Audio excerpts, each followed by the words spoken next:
guys, my name is Kelly Pettit, and today I'm going to be talking with you about the disaster management in Peru. Now, I'd like to put Peru in some context as a developing nation, and so I've used the United States as a benchmark to compare. All of this information is as of 2015.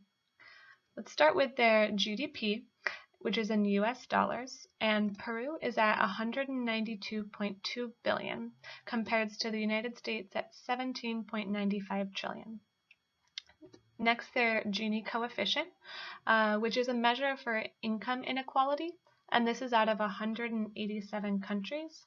Peru ranks 82nd, and the United States is in 5th.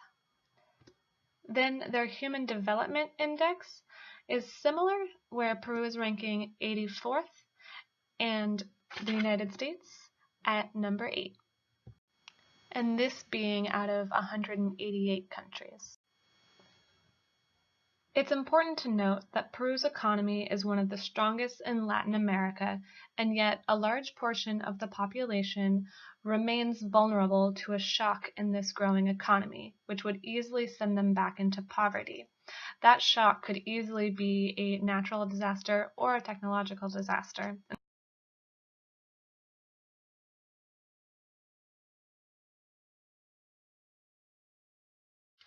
Peru's terrain is very diverse, consisting of desert regions on their western Pacific coast, active volcanoes toward the southern region, and the Andes Mountains, which incur heavy rainfall each year.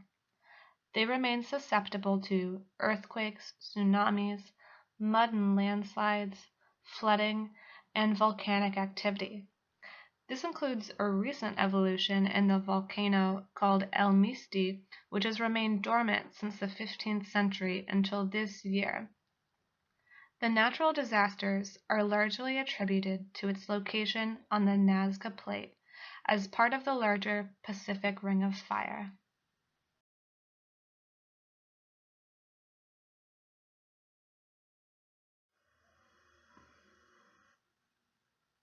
In Peru, they have a national civil defense system, or the Sistema Nacional de Defensa Civil, which is similar to our Department of Homeland Security. Within that system, there is the National Institute of Civil Defense, El Instituto de Nacional Defensa Civil, which is a subset and is more similar to FEMA, and it's in charge of the maintenance and implementation of the defense system. It's further divided into a regional, provincial, and municipal committee. Since the Alto Mayo earthquake of May 29th in 1990, there was large failure in the government's ability to manage this earthquake because they were opting for the top-down implementation.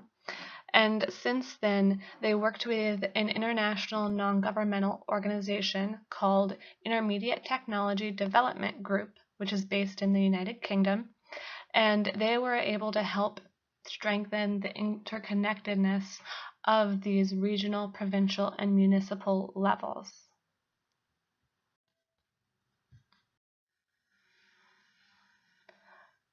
Peru's emergency management is divided into 5 phases, including one additional phase from ours. They start with the preparation phase, planning, response. They add a rehabilitation phase, and end, of course, with recovery. Peru faces many obstacles in their emergency management, but the most significant is their limit in economic resources as a result of their poverty. This significantly limits their capacity building. This is most evident in their recent budget cutting and the number of scientists that are monitoring the melting glaciers in the Cordillera Blanca, despite the fact that approximately 2 million of their Peruvian citizens are at risk. Hopefully, with their rising economy and their increasing coordination with international governmental organizations, this will improve. Thank you guys so much for listening to my presentation. I can't wait to hear all of yours. Have a great one.